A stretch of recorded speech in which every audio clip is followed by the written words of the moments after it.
Hey, what's going on? I have no beard, as you can see. It was getting hot, you know, it's summertime. I had to shave that bitch. Here we are. And by we, I mean me, because Amy is at work right now, and Cassandra dropped me off, but she's at work. We're at CradleCon, which is a local con in Garden City, New York. I'm excited for this show for a couple of reasons. In the past, a show I loved, EternalCon, was at this location, which is the Cradle of Aviation. It is an aviation museum. It seems like it'll be a strange place for a Comic-Con, but when EternalCon was here, it was one of my best shows ever. And then last year, EternalCon switched to Nassau Coliseum, and it was, putting it lightly, a rough transition. It was a nightmare. So I opted to not do EternalCon this year because I heard that CradleCon, the actual museum, was sponsoring a convention, CradleCon, at the Cradle of Aviation. So I decided to give it a try, and so far it's been really cool. You know, I love this venue. It's awesome to see all these planes hanging around, like this guy over here. And yeah, it's been a cool show. Also, what I'm excited about is we have Breathless 3 here. Breathless is a series that I'm writing for Black Mask, and number 3 hasn't come out in stores yet, but I have it right here for anyone who is available. And at 12 p.m. today, I have a panel where I'll be announcing our next Kickstarter project, which is going to be in September, and it is a Destiny New York spinoff. By the time that this drops, the announcement's going to be out, but I'm excited. I'm always pumped to launch new stuff, and Afterglow wrapped up so successfully. I'm so thankful for you backers there.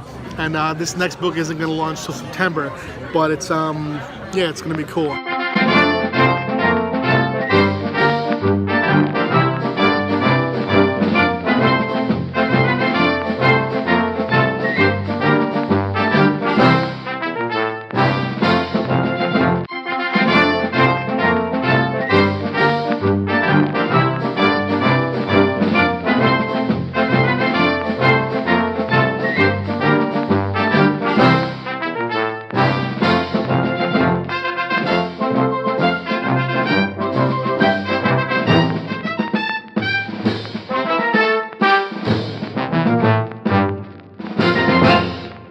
Okay, welcome everyone. It's my pleasure to moderate today's panel with comic book writer, cat lover, and fast food aficionado, Pat Shand. Hi, everyone. Pat has written, created, and edited various comic books for Zenescope, for Marvel, and his own brand, which is Space Between Entertainment. Yes.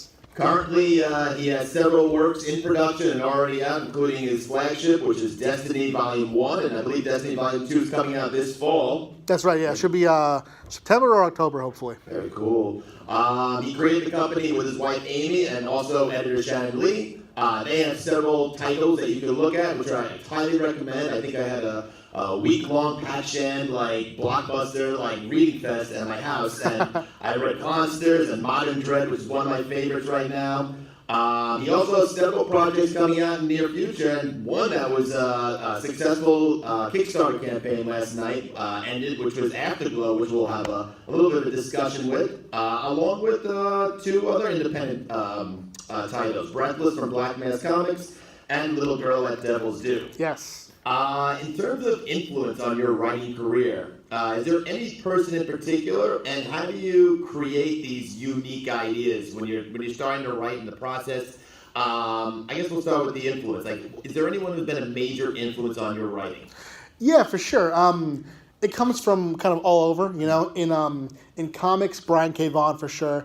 In TV, Joss Whedon and Alan Ball, who created 6 Feet Under, and in novels, J.K. Rowling, and going real back, R.L. Stine. I found that, I love what comics creators are doing, but I do find that I tend to find more inspiration outside of the medium than inside, because I don't want to just see what someone else is doing and copy that. But I do like to see what people are doing in other media that's not happening in comics and bring my version of that to comics. You have, many of your stories deal with fantasy, deal with the supernatural, horror genre. Yeah. When did you develop this interest into that type, and how did you know that this was the direction you wanted to write your comics? Well, you know what's weird is that that's in comics and this sounds soulless, but it's true, and I'll go back to it. That's what people buy, you know. I have, at any given point, I like to keep a document of 20 pitches that haven't been picked up, and at this point, about half of those are your straight drama, you know. But what people end up buying are the sci-fi and fantasy, and those are the easiest to make as far as high concept. Like, I'll just think, what if this, and from that I'll just add characters that feel real to me and that speak to me.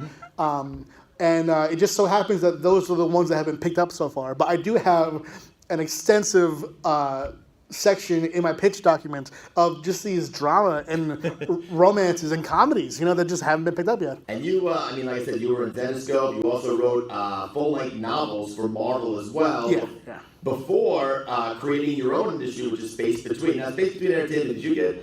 Is that from Dave Matthews Band? You know what's so funny? That's a question I've gotten a few times. I'm not that familiar, but I looked up the song. I was like, oh, I get why people would ask that.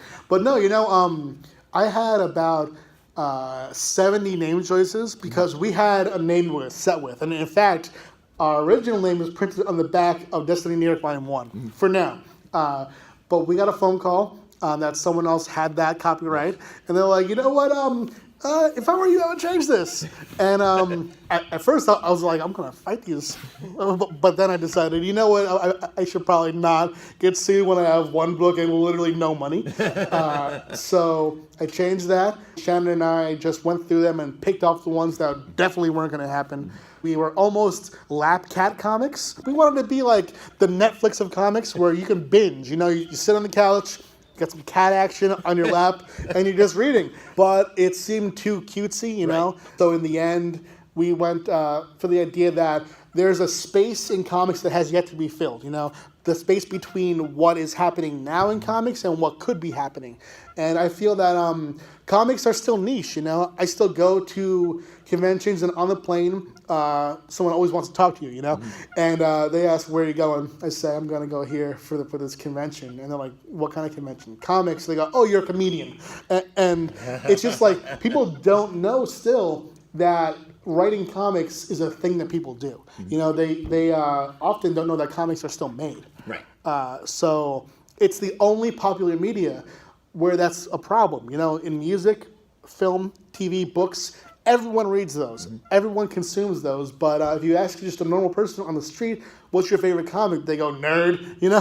so it's like, I want to fill the gap between what comics is seen as and what it could be seen as. And I think that there are a bunch of awesome creators who are doing that right now as well. So I would imagine it's interesting to create flawed, not villainous, but those who have some sort of flaws or evil intentions rather than the good ones, you know, the heroic ones, the ones we're always rooting for. It's probably more fun to write about those who are not as pure. Yeah, you know, I do want to just say, there's a character in Volume 1 who is a very minor character. I'm not sure if you'll remember her because she plays a very small role. Her name is Trinity.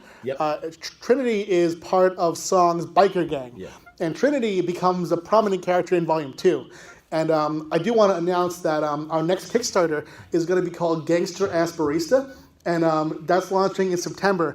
And it focuses on Trinity, who is a Destiny New York character. And she starts as a gangster, and she leaves behind the life of crime to become a barista, and finds that it doesn't pay the bills as well as shooting people in the face. The independent works for Breathless at Black Mask and Little Girl at Devil's Due. Are those your own individual, unique ideas? Like you created that idea? Like Little Girl, was that your original idea that you created? Yeah, and in fact, that one came about in a really interesting way. In that I was working on it for a while. I had the idea because I found myself horrified to the point of intense anxiety by the idea of dead children. Movies like The Grudge, The Ring. Right. I would watch them, and they would stay with me for years, haunting me. Just the visual of this creature. And I wanted to create a book that could kind of work against that and try to make me empathize with that character. Because really, it's a dead child. It should be more sad than it is scary. So I created that book to play that function, to be a more realistic and down-to-earth, heartbreaking but also horrifying story. And I created that with Olivia Pellis, And she and I had a little pitch going around, I think like 7 pages for at least a year. And then I was getting frustrated by the lack of responses to the pitch. So I posted it on social media on, I think, a Thursday. And by Saturday, I had 2 offers. I was like, oh, hey, so that works. So from now on, if anyone doesn't want my stuff, I'm going to make it happen anyway. She's here. I made it. She's here. Smell like work. Let's go. Kisiron Ju. Translation shampoo. Ooh, those green eyes. They match your hoodie. You like that? Oh, hey. My Nice hoodie is gray, and it's yours. Nice hoodie. I was looking for that motherfucker today. It's in the closet. Whole thing's in the closet with all my clothes. She got a haircut recently. I did. Oh, no, they've seen it, right? When the would they have seen it? Hey, pay attention to the vlog. Sorry. So have you had a good day today or what? Yeah, definitely. Did you make any sales? Yeah, of course. Awesome. You don't know. Did you get anyone at the table that already was a fan of yours? Yes. Talking about Destiny New York? More of that than new people. Cool. Just because, you know, it's a local show, so... Oh, yeah, it only took me like 42 minutes to drive here. That's it. Traffic wasn't bad either, because traffic's probably like now. Our skins are radically different colors. I'm yellow and you're red. Love you. I love you. Why, hello, everyone. That's all we filmed at the convention. It was good, though. I was so pleased with the way it turned out. I love local shows. I love supporting shows that are trying to do the damn thing out here in Long Island because that makes it easy for me to go to. Check out Wade over here. Isn't he beautiful? Oh, wow. Rubbing that face. I do want to give a special shout out to Mike Stencil. Mike is the articulate gentleman that you heard asking questions at the panel. Mike was the best moderator I've ever had at a panel. He did an amazing job. The questions were great. He covered every topic that I wanted to cover. They were interesting questions that challenged me. And yeah, I think that he made, you know, panels can be hard, and Mike made it super easy. So I want to give a big shout out to Mike for pushing the books on social media too. So Mike, you're awesome. Thank you very much. I honestly appreciate you. To CradleCon, thanks for throwing a great show. I will for sure be back next year. For those who caught the announcement, Gangster Ass Barista is launching on Kickstarter in September. More info to come. But for now, I'm going to go to bed because tomorrow, and this will be the next vlog, Modern Dread is shipping to our house. We're going to accept a gigantic shipment of books. That's about it. And for now, just go into the light.